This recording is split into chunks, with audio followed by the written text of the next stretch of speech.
Dans le fond, une forêt ancienne, c'est là où tu as des arbres anciens, donc des arbres qui sont multicentenaires. La province a quand même défini certains critères. Par exemple, si on retrouve les forêts dans l'intérieur de la Colombie-Britannique, ça prend des arbres qui ont plus de 140 ans sur la côte, donc sur l'île de Vancouver. On parle d'arbres de plus de 250 ans. Donc, c'est des arbres qui peuvent monter jusqu'à une cinquantaine de mètres, qui ont des diamètres très, très impressionnants. Et c'est tout un écosystème aussi. Donc, c'est pas uniquement comme un arbre qui forme une forêt ancienne, mais on parle de tout un écosystème qui est ancien. En Colombie-Britannique, la province va souvent parler de 23 % de forêts anciennes sur l'ensemble du territoire. C'est ce qui resterait selon eux. De l'autre côté, le rapport qui a été déposé l'année dernière qui nous dit qu'en fait, ce serait un peu moins de 3 % de forêts anciennes qui seraient suffisantes pour soutenir les arbres qui sont dans ces forêts-là.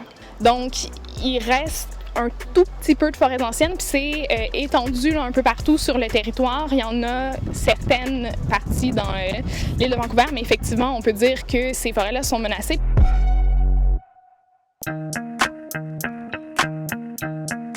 Les manifestants ont commencé à ériger leur barrage au mois d'août, donc ça remonte quand même à presque un an. Puis l'idée, en fait, c'est de bloquer Teal Jones, qui est une entreprise forestière. Donc, la division de Teal Jones, c'est Teal Cedar. Et Teal Cedar a eu le droit, en fait, de couper des arbres dans le bassin versant de Fairy Creek. Ils veulent faire une route pour se rendre jusqu'au lopin de terre qu'ils peuvent couper. Et en fait, les manifestants ont décidé de bloquer cette route-là pour vraiment protéger les arbres qui sont sur ce territoire-là. Il y a plusieurs campements qui ont été érigés un peu partout dans le sud de l'île de Vancouver. Ils veulent au final que ça devienne un parc, donc qu'il soit accessible à l'ensemble de la population pour aller admirer ces grands arbres-là. It's a shame that it has to come to this. I don't want to be strapped to a log, but it's really hard that we have to be doing this. En fait, ce qu'on justifie surtout, c'est les emplois. Donc, il faut vraiment comprendre qu'en Colombie-Britannique, l'exploitation forestière, c'est un secteur important de l'économie. Il y a 50 000 emplois directs qui sont générés uniquement par l'exploitation forestière.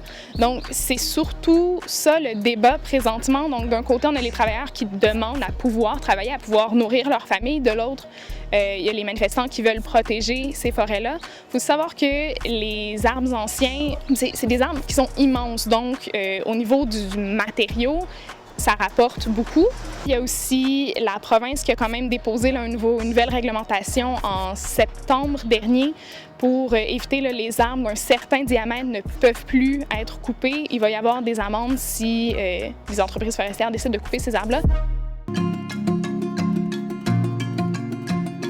Ça, c'est la question épineuse parce que les communautés autochtones sont vraiment divisées à cet endroit-là. Donc, à Fairy Creek, c'est un territoire Pashidat.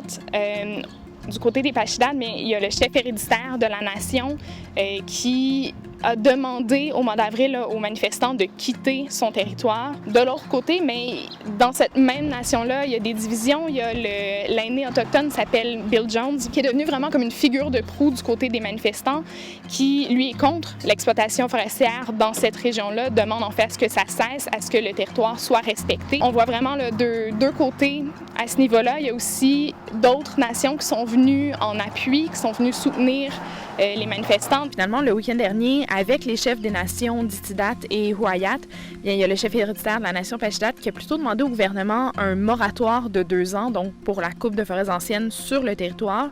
L'idée, c'est vraiment d'arriver avec un plan de gestion des forêts eux-mêmes.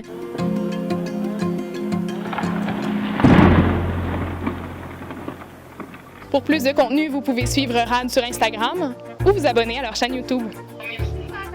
Yay!